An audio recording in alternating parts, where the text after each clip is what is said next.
So again, it goes back to making sense of the data, right? And in our case, we started splitting up the reports between support groups, which are the guys who go out and do the remediation at the end of the day, and then our executives who really want a very positive picture, or at least they want the picture about the business risk.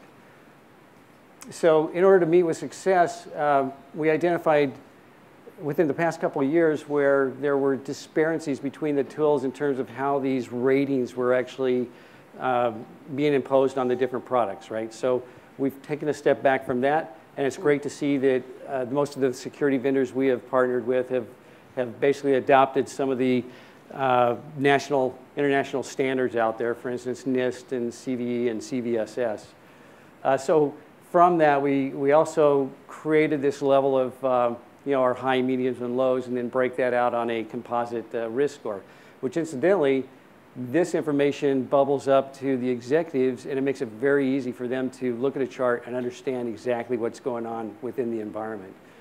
So from the other standpoint, we take the network and security indicators that REDSEAL helps provide, looking at attack depth, pivot points, which we're basically in the tool know as leapfrogging. So the industry, I think, kind of looks at that as a pivoting point, or maybe the beachhead, right?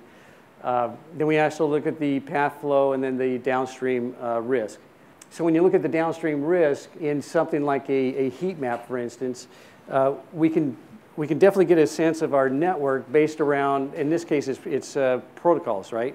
But this can very easily flip the other way, and we can segment it out based on categorization. So it might be PCI, it might be SOX, it might be HIPAA, it could be something like that, or we could even divide this down to the geographical regions and support groups.